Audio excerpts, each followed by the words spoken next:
Bienvenue à toi dans cet épisode. Cet épisode me tient énormément à cœur parce qu'aujourd'hui, on va parler du dilemme des sorcières, du dilemme des magiciens. Cette dualité, en fait, à l'intérieur de nous, d'à la fois être humain et humaine avant tout, et en même temps, avec ce cadeau, ces dons, et tout le mélange de sentiments que ça peut créer, justement, comme si on devait choisir. Comme si on devait choisir d'être une sorcière ou choisir d'être humaine et qu'on ne pouvait pas tout avoir. En fait, la réalité du chemin, sincèrement, et de chaque chemin, c'est de réunir justement ces différentes parties de nous. Donc, à la fois d'accepter ses dons, son hypersensibilité, de l'empuissancer, en fait, de s'outiller, et en même temps, d'avoir en fait cette humilité, cette humanité, de dire, oui, je sais pas tout, j'ai besoin d'apprendre, j'ai besoin de cheminer, j'ai besoin de ta médecine, en fait, pour ce que je traverse en ce moment dans ma vie d'humaine.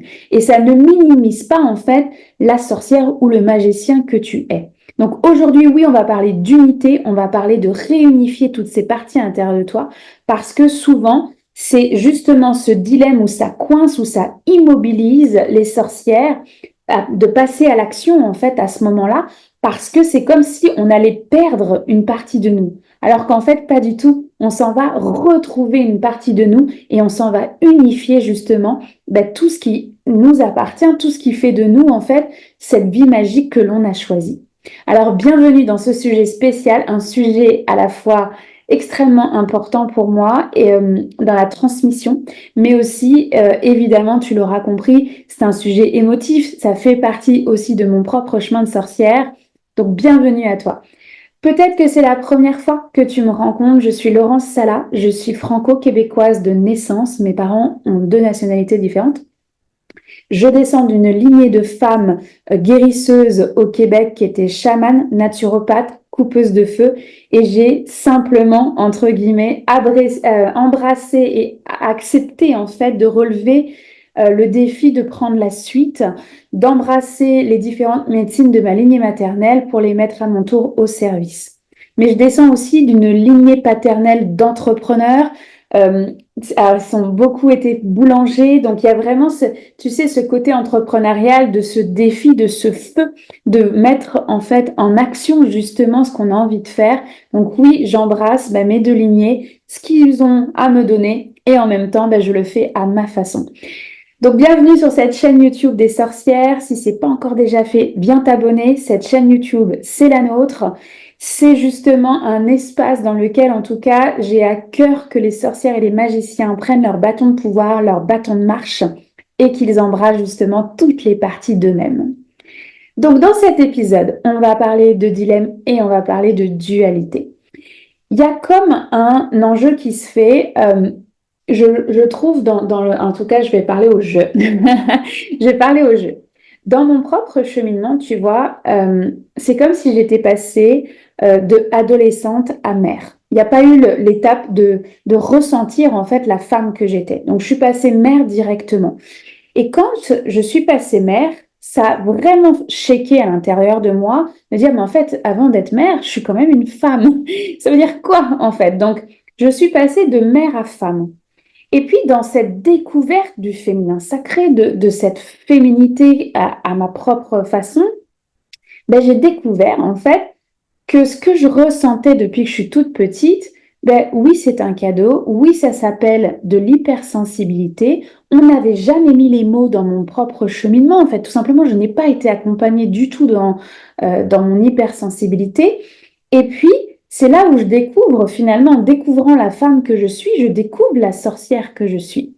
Je découvre, en fait, que ces cadeaux, ces dons, ils ont une raison d'être. Pour moi, ils sont là parce que déjà, on a tous, pour moi, ça, c'est hyper important de le redire, on a tous des dons, on a tous des cadeaux. C'est juste, est-ce qu'on est prêt, en fait, à les ouvrir et à les découvrir, à les embrasser, à les accepter et à les redonner derrière. Et en fait, tu vois, OK, de femme à sorcière, finalement, il y a cette reconnexion aux dons et en même temps, il y a eu beaucoup ce dilemme de mais pourquoi moi en fait? Non, en fait, mais non, moi je suis comme tout le monde, moi je veux appartenir au clan, je veux être aimée, je veux pas être différente, je veux pas être un mouton noir. Et en même temps, bah, tu vois, le chemin te le montre à chaque fois, d'un atelier à une retraite, à un programme, ça te nourrit, ça te fait du bien, c'est comme, oh, c'est goûteux, c'est savoureux justement d'aller mettre des mots et d'aller empuissancer en fait sa clairvoyance, sa clairaudience, parce que le chemin il n'est jamais fini, on peut juste augmenter cette clairvoyance, cette clairaudience. Alors, tu vois, de venir s'outiller, c'est sûr que ça a nourri une partie de mon âme, mais il fallait surtout pas trop que ça se sache. Je voulais pas justement bah, être exclue finalement. On revient aux blessures de l'âme, en fait, on revient aux blessures humaines, tout simplement, la peur du rejet, l'envie, le besoin d'être aimé, etc. Et, euh, et en fait, tu vois, bah, de la femme, je suis passée de la femme à la sorcière et à la femme médecine. Parce que quand on a un cadeau, pour moi, en fait, ça serait trop égoïste de le garder que pour moi. La réalité, c'est qu'à chaque fois, de toute façon, où j'ai des doutes, je tombe malade parce que ce cadeau, il est fait pour être redonné. Il est fait pour être redonné et justement, quand j'accepte de le redonner, à ce moment-là, ben oui, je me sens accomplie parce que il y a cet élan du cœur, en fait, de vouloir bah, retransmettre justement ces cadeaux qui m'ont été offerts. Et tu vois, de femme à femme médecine, finalement, ça a été extrêmement jouissif comme chemin d'apprendre, de s'outiller, de, de voir mes dons s'agrandir, mais tu vois, d'aller d'un don à l'autre, en fait, et de se rendre compte que j'en ai plus qu'un et que finalement, ça s'agrandit parce que je t'assure que il y a encore, tu vois, c'est quoi, ça va faire 5 ans. Il y a encore 5 ans, j'avais pas cet écran de cinéma. En tout cas, je n'étais pas capable de le voir, je n'étais pas capable de l'entendre, je n'étais pas capable de le ressentir. Probablement qu'il y avait aussi un chemin et une maturité spirituelle pour pouvoir y accéder. Et puis aujourd'hui, en ce moment, tu vois, cette année 2024, j'apprivoise la médecine des rêves et j'adore ça. Mais je t'assure que les rêves, bah, j'y mettais pas du sens, je mettais pas un accompagnement en arrière de ça parce que bah, j'y avais pas accès en fait, tout simplement. Et je te dirais que ce chemin de femme à femme médecine, oui, il est jouissif parce que c'est que exponentiel. C'est que exponentiel, c'est que nourrissant, c'est de la joie et ça fait du bien en fait de se retrouver avec d'autres sorcières, avec d'autres femmes médecines qui elles aussi marchent ce chemin. Et finalement, quand j'ai accepté de prendre la suite de ma lignée maternelle, il y a vraiment eu ce cheminement de euh, mais en fait, femme médecine, mais est-ce que j'ai le droit de dire ces mots-là déjà? Tu sais, dans ce complexe de la sorcière blanche, le respect des autochtones, il y a vraiment eu cette dualité à l'intérieur de moi, puisque je suis blanche, je ne suis pas autochtone, pour finalement me rendre compte que dans ma lignée, elles avaient été adoptées par des autochtones. Donc finalement, tu vois, il y a eu des merveilles aussi qui se sont créées, et il y a vraiment eu cette acceptation de mon identité finalement. Accepter d'être cette femme médecine. Et puis, tu vois, dans le chemin, ben, il y a eu dans les doutes et les moments de peur, en fait, mais ben, moi, j'ai pas d'ego. Pour finalement se rendre compte oui, il y en avait un, et il y en a toujours un, et heureusement qu'il est là, parce que oui, il me drive, il me pousse en avant, cet ego. Cependant, j'étais tombée dans l'effet inverse, en fait, en fait, moi, je sais tout, tu vois, et donc, bah, les épreuves, il y a toujours une explication, il y a toujours un sens derrière ça, pour finalement se rendre compte que, au contraire, en fait, je n'acceptais plus mon côté humain. Je n'acceptais plus en fait que tout le monde ne soit pas sur un chemin de conscience. J'avais très très peu de patience et de compassion pour le chemin des autres. Et finalement, j'étais même dure, tu vois, avec mon entourage parce que j'avais qu'une envie, c'est qu'ils soient sur ce chemin-là, sur ce chemin rouge avec moi et qu'on puisse triper ensemble. Et je voyais en fait l'écart s'agrandir et c'était hyper difficile pour moi d'accepter un écart et finalement de me rendre compte que on a chacun notre propre rythme, on a chacun notre chemin rouge et que plus je crée, moi-même j'étais responsable en fait de créer cet écart et plus à ce moment-là, ben, je perdais cette notion du clan, ce besoin, enfin, ouais, ce besoin de faire partie en fait de ce clan-là tout simplement et de se rendre compte que finalement, ben, le chemin, tu veux pas le marcher seul. Tu veux pas le marcher seul et encore et là où en fait il a fallu accepter de nouveau son humanité, c'est de se casser la figure comme femme médecine. de faire des erreurs, de faire des erreurs, d'accepter de ne pas être parfaite, hein, et d'apprendre encore. Et que les enseignements chamaniques que je te transmets dans l'école chamanique, j'ai pas fini de parcourir parce qu'on les approfondit à chaque année, à chaque fois qu'on les revisite. Et c'est ça qui est extraordinaire. Et de fil en aiguille, on va rencontrer d'autres personnes qui vont nous apprendre d'autres enseignements à ce moment-là. Et donc, on étoffe notre coffre à outils, tout simplement. Mais tu vois, ce chemin de femme médecine à femme, finalement, il a été plus dur pour l'ego, plus dur pour l'humaine. Et aujourd'hui, tu vois, je suis capable de te dire, bah oui, j'ai une dualité. Évidemment que j'en ai une. Évidemment que je me sens aujourd'hui femme médecine. Évidemment qu'aujourd'hui, je me sens femme avant tout. Et évidemment que je me sens mère. Et que j'ai pas à choisir, en fait, entre ces trois identités, ces trois archétypes. Je suis une seule et même personne. Tout mon entourage n'est pas du tout spirituel. Très compliqué d'ailleurs de pouvoir parler avec certaines personnes de mon entourage de la spiritualité et de chamanisme. Un coup c'est oui, un coup c'est non. Tu sais, ça dépend des personnes de mon entourage. Mais en fait, c'est qu'est-ce qui compte? C'est moi, en fait, comment moi je le ressens à l'intérieur de moi. Je suis pas là pour convaincre, en fait. Je suis là pour le vivre et le ressentir et le redonner. Et en fait, tu vois, dans ce chemin, finalement, ce qui a été euh, on va dire, dans le dilemme de la sorcière, c'est d'embrasser cette unité, de rapatrier, en fait, ces différentes parties de moi. Et même dans le business, en fait, je vais te dire, d'accepter d'avoir des clientes qui sont justement prises dans leur santé féminine, qui sont tout simplement en train de vouloir prendre soin, en fait, tout simplement de ce corps physique qui a tant besoin d'aide, à des business witch, en fait, qui sont là à créer, en fait, à diffuser leur magie. Et j'adore, en fait, mes différents types de clients parce que, évidemment, qu'ils sont à l'image de qui je suis avec les différentes parties de moi. Et tu vois, dans ce dilemme de sorcière, ça a été d'accepter mon humanité, ma dualité, et d'accepter, en fait, de faire ce chemin d'unité à l'intérieur de moi. Évidemment que j'ai encore une dualité. Évidemment que, tu vois, il y a des jours où il y a des périodes qui sont plus difficiles que d'autres. Évidemment que je ne raconte pas tout sur les réseaux parce que ça n'a pas d'intérêt. Il y a des choses qui sont publiques et il y a des choses qui sont privées. Mais je peux t'assurer que la dualité, elle existe. Même au moment où j'enregistre, en fait, cet épisode-là. D'accord? Puis, c'est ça. Ma dualité, elle est extrêmement présente aujourd'hui. Est-ce que ça fait une moins bonne mère, une moins bonne femme, moins bonne femme médecine? La réponse est non. Je pense qu'au contraire, on approfondit les sujets dont on a besoin de par les épreuves qu'on vit.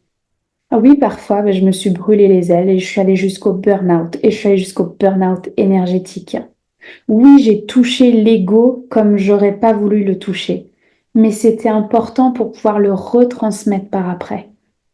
C'était important pour que j'aille toucher cette unité à l'intérieur de moi. Alors, tu vois, ces différents archétypes, il y a un moment donné où j'avais toujours l'impression qu'il fallait que je choisisse. Et la réalité, c'est que moi, je suis convaincue qu'on peut tout avoir. Qu'on peut tout avoir et créer cette vie magique, en fait, qu'on désire tant. On peut être cette femme qui va prendre soin de sa féminité à son image. On peut être cette mère avec ses croyances, ses valeurs et dans sa façon de transmettre son héritage. On peut être cette femme médecine au service de ses clients. D'aller en retraite, un coup, c'est toi qui tiens l'espace, un coup, c'est toi qui es participante parce que tu vas aller chercher la médecine d'une autre femme médecine ou d'un autre homme médecine pour prendre soin de ton humaine. Et c'est là où la magie, elle opère, c'est dans cette unité.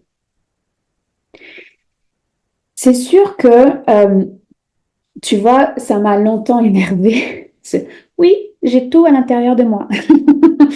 Ça m'a vraiment énervée parce que il y a un moment donné, oui, j'ai eu envie d'aller expérimenter la médecine des autres. J'ai eu besoin d'aller apprendre, en fait. d'aller apprendre des savoirs ancestraux pour pouvoir en fait nourrir ces différentes parties de moi. Et finalement, la réalité du chemin aujourd'hui, à l'heure où j'enregistre cet épisode, ce que je peux te dire avec ce sentiment d'unité à l'intérieur de moi, c'est que ces différents archétypes, si j'appelle, ou différentes identités, vont nourrir les unes les autres. La femme que je suis va nourrir la mère que je suis. La mère que je suis va nourrir en fait les espaces que je vais tenir, évidemment. Vice-versa, tout est interrelié en fait. Et c'est là où c'est extraordinaire, c'est que justement, c'est que en nourrissant ces différentes parties de moi, je ressens cette unité. Et alors à ce moment-là, chaque jour devient magique, même dans les épreuves.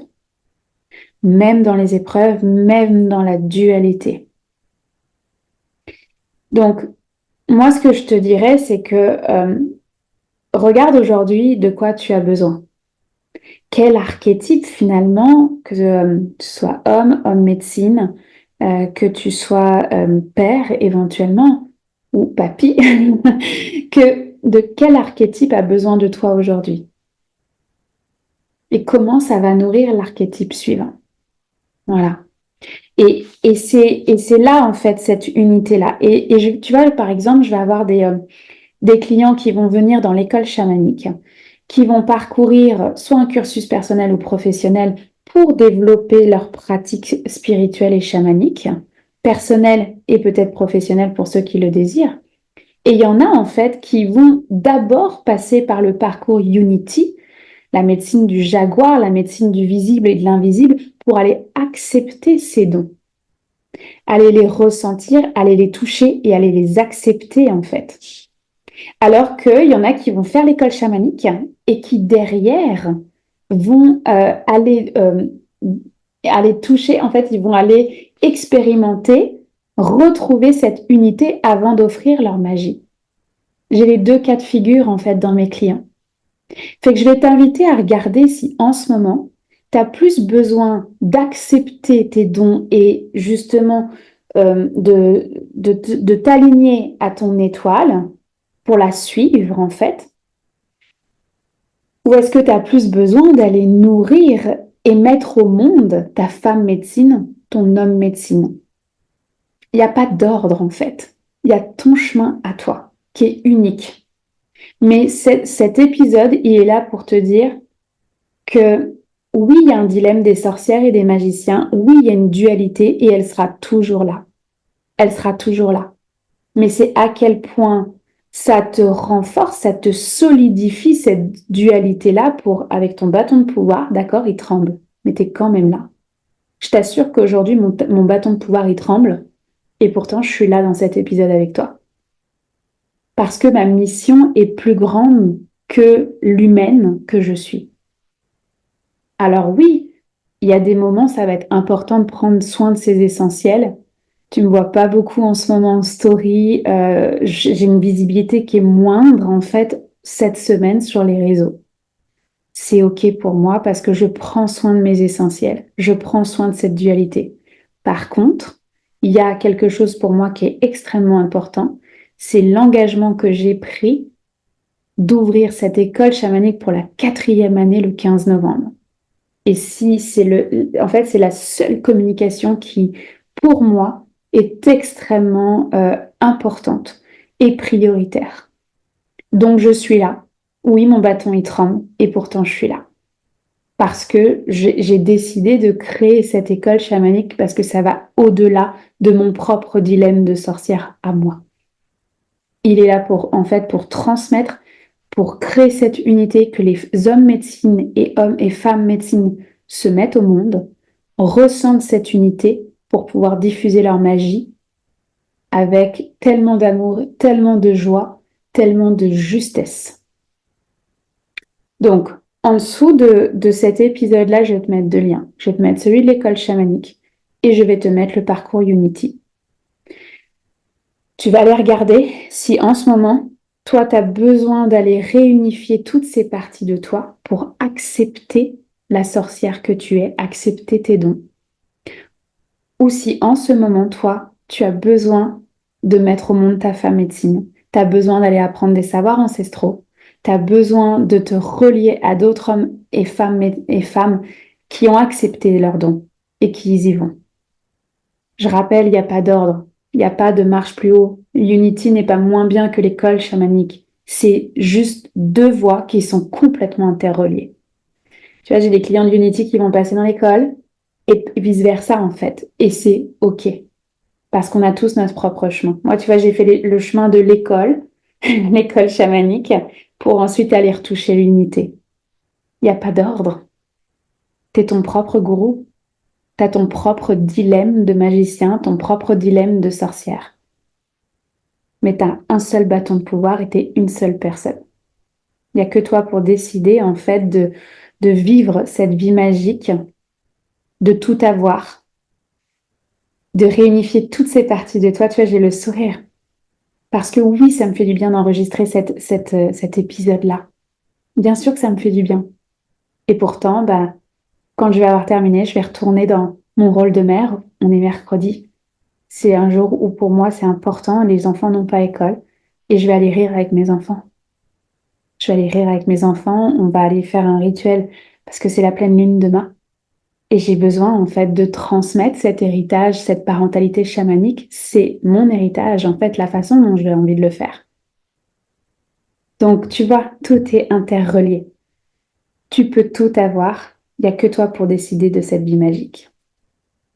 Je t'embrasse fort et je te dis à très bientôt.